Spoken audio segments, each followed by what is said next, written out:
خرم صاحب سے پوچھتے ہیں، خرم صاحب یہ سنجیدہ معاملہ ہے، اس کو کنکلوڈ ہونا چاہیے۔ آپ کے 4 سال کے ایلیگیشن بزدار کے اوپر ساروں میں آپ آ کے تو نام لیتے تھے احسن جمیل گجر اور فرح خان کا، اب یہ کسی ایسی سٹیج پہ آ گیا کہ ہو سکتا ہے ثبوتوں کی سٹیج پہ آ جائے، عدالت کی سٹیج پہ چلے جائے۔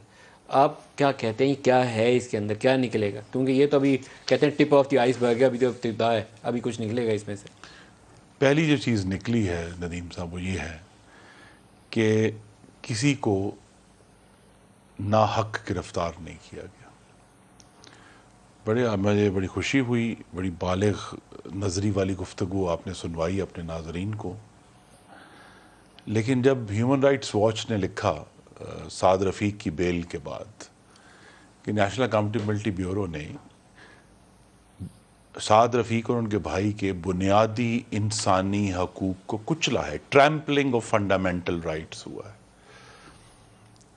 کہہ دینا بڑا آسان ہے، لیکن 20 مہینے حمزہ شہباز جیل میں رہے، اور ان کی بیل میں بھی عدالت نے یہی لکھا جو شہباز شریف کی 11 مہینے کی بیل میں 2 دفعہ لکھا گیا قید میں، کہ ثبوت کا ایک ٹکڑا بھی ہمارے سامنے، کیا پوچھا گیا آخری دن کہ کیا شہباز شریف کے اوپر کرپشن کا کوئی ثبوت ہے؟ انہوں نے کہا نہیں ہے۔ تو حمزہ شہباز 20 مہینے، سعد رفیق سلمان رفیق 16 مہینے، شاہد خاقان عباسی 8 مہینے، شہباز شریف اگر آپ کٹھی کریں ان کی 2 دفعہ انہیں قید کیا گیا 11 مہینے، مریم نواز 4 مہینے، مفتاح اسماعیل 7 مہینے، رانا ثناء اللہ 9 مہینے، احسن اقبال رفلی 5 مہینے، اور ہر دفعہ کورٹ نے ایک ہی بات لکھی، اگر آپ ججمنٹس نکال لیں، کہ ایک ثبوت کا ٹکڑا نہیں تھا، اور ان لوگوں کو شاہد خاقان عباسی اور رانا ثناء اللہ میں تو میں کہہ سکتا ہوں کہ ان کو ٹارچر کیا گیا باقاعدہ طور پہ، شاہد خاقان عباسی کو ان کو بھی اور ان کو رانا ثناء اللہ کو۔ تو اب اگر اس طرح کی آپ حرکتیں کریں گے، اور شہباز شریف کا بھی اب یہ کہہ دیں کہ جی وہ بڑے صاف ستھرے ہیں، لیکن شہباز شریف کی جس طرح دوسری قید میں غیر انسانی طور پر مانیٹرنگ کی گئی کیمروں کے ذریعے، اور ان کو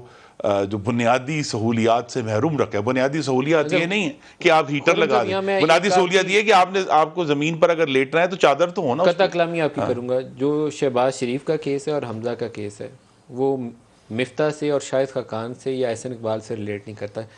شہباز شریف اور حمزہ کے کیس میں دیر آر ایشوز جو کورٹ آف لاء میں جانے چاہیے۔ آپ بالکل ٹھیک کہتے ہیں۔ آصف زرداری کے کیس میں دیر آر ایشوز، آپ سنیے نا جی، لیکن یہ کورٹ میں جانے چاہیے۔ فرح کے کیس بھی ویسا ہے، اس کو کورٹ میں جانا چاہیے۔ یہ وہ پورے کیس ہیں، اس لیے میں سب کیسوں کو ایک میں آپ کی لائن میں لکھ رہے ہیں، ایک لائن میں سب کو نہیں۔ ناانصافی کیا ہوئی؟ ناانصافی یہ ہوئی کہ شہباز کا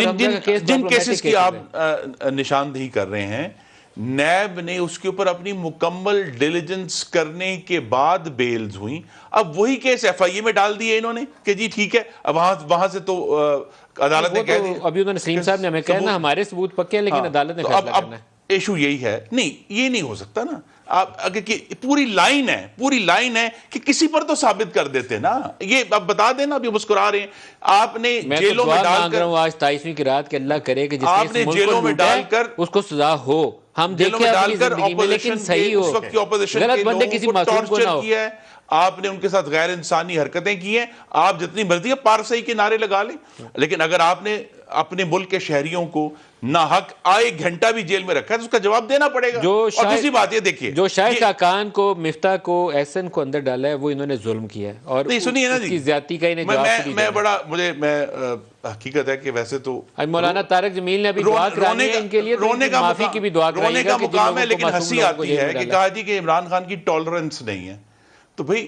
دوائیوں کے اسکینڈل کو کس طرح ٹالریٹ کر لیا؟ 500 گنا آپ نے دوائیاں بڑھا دی، شوگر، ویٹ، آٹا، L N G, L P G, power میں بھی آتے ہیں۔ اب یہ سارے ایشوز کہ